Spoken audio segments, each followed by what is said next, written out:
is one of my good friends. Please put your hands together for Mr. Michael Keating.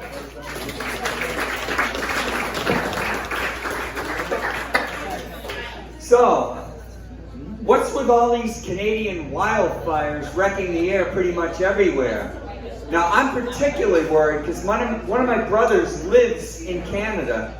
So I called him up to see how he was doing. And then about 5 minutes into the conversation, we get sidetracked on this discussion about whether the F word or the C word is more offensive. And I said, well, the C word, hands down, because I can drop the big F pretty much anywhere and nobody even notices. But if I use the C word, either at home or out in public, people will turn their heads and look at me like, why would you say that?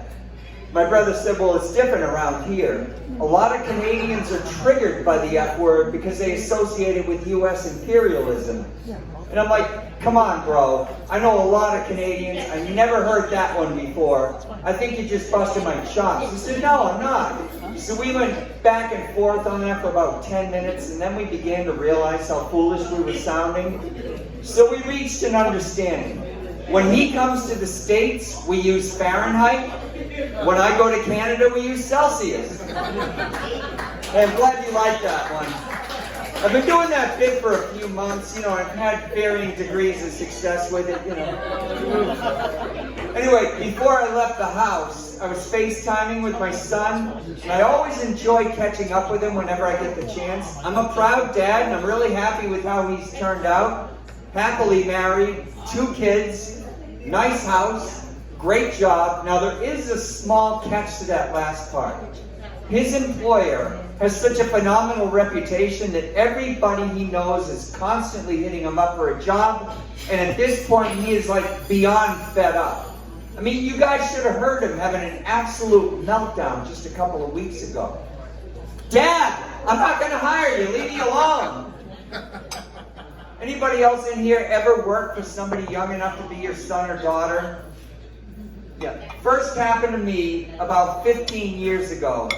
And to be honest, I had trouble with it at first. Of course, it didn't help that my supervisor at the time was a complete jerk, half my age, and he's playing the experience card on me. Well, Mike, this isn't my first rodeo. Yeah, no shit, you've been riding my ass non-stop. Anyway, these days I'm pretty much retired, although I do sometimes work part-time. I was recently a lifeguard at a health club near where I live, and sometimes I'd be stuck opening their swimming pool at 5:30 a.m. I mean, at that hour, you're dealing with type A personalities on steroids. Once, I was accidentally late, and immediately, this irate member starts giving me a hard time. Oh, you think those 5 minutes don't matter? Think again. I work in Boston. Do you have any idea how much traffic can change in that short amount of time? Why can't people like you better understand what we commuters have to go through? And I'm like, well, why didn't you hire me when I sent you my resume? Yeah, that was the wrong thing to say. He gave me the meanest look. He started coming toward me in a really aggressive manner. He's like, Dad, don't start that shit again. Yeah. Corporate America and I have never gotten along. Even going back to college, when a company made me take a polygraph. Yeah, I'm old enough that they were legal back then. And the experience was so humiliating, because first I had to sit down and fill out a questionnaire like 20 pages long, and it covered things like drug usage, job history. And then they hooked me up to the machine and they started asking all those accusing questions like, are you being truthful with us about your drug usage? Are you telling us everything about your job history? Are you out of your fucking mind applying here? I mean, can somebody tell me how that's fair? Can I hook them up to the machine? Is the salary you're offering all you can afford? Will I really get that promotion in 6 months?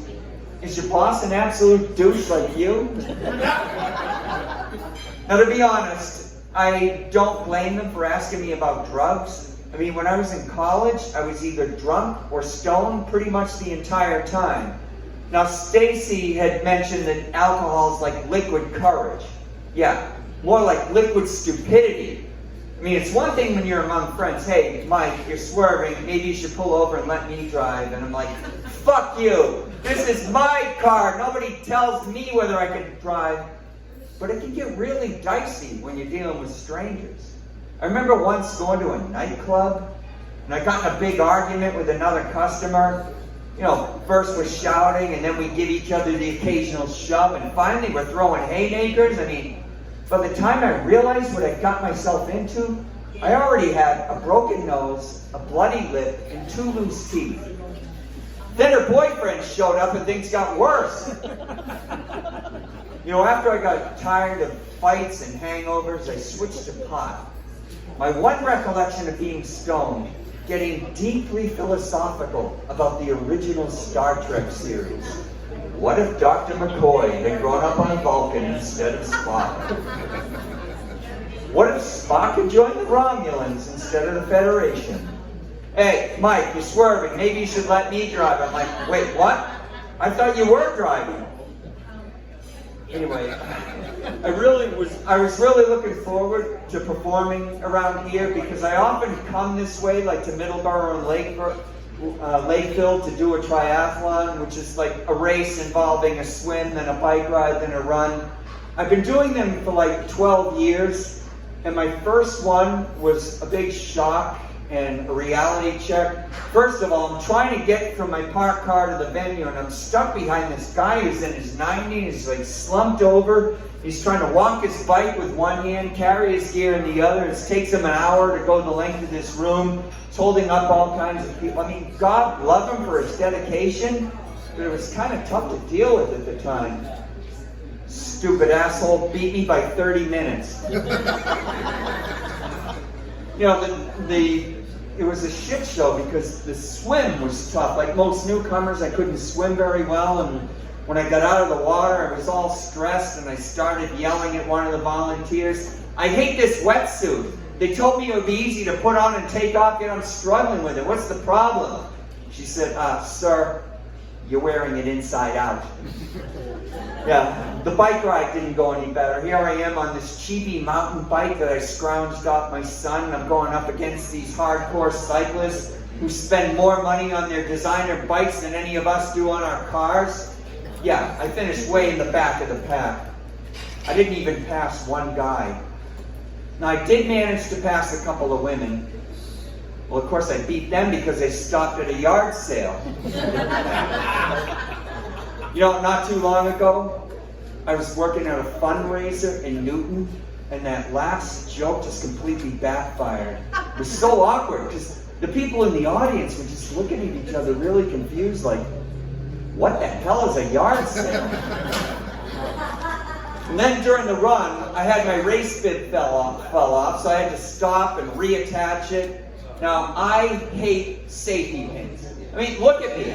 Middle-aged guy, middle-aged vision. Do you have any idea what a hassle it is to be monkeying with little tiny objects when they're up close and they're all blurry? By the way, anybody in here wear reading glasses? For sex?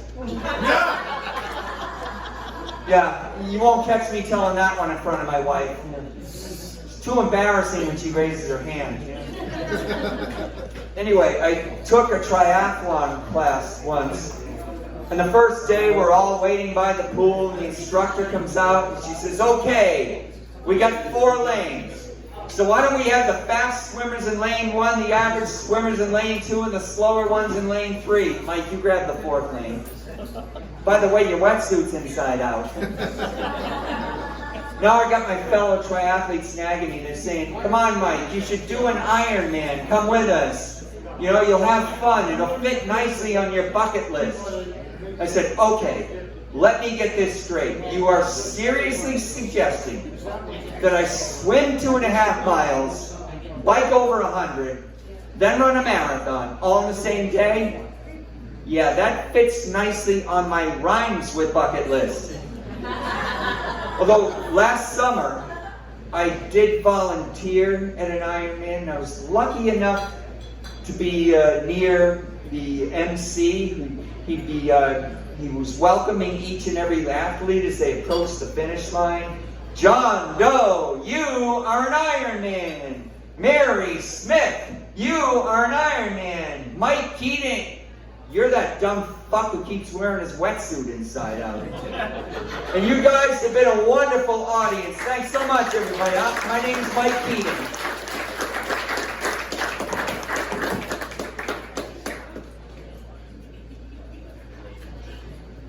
I gotta get longer.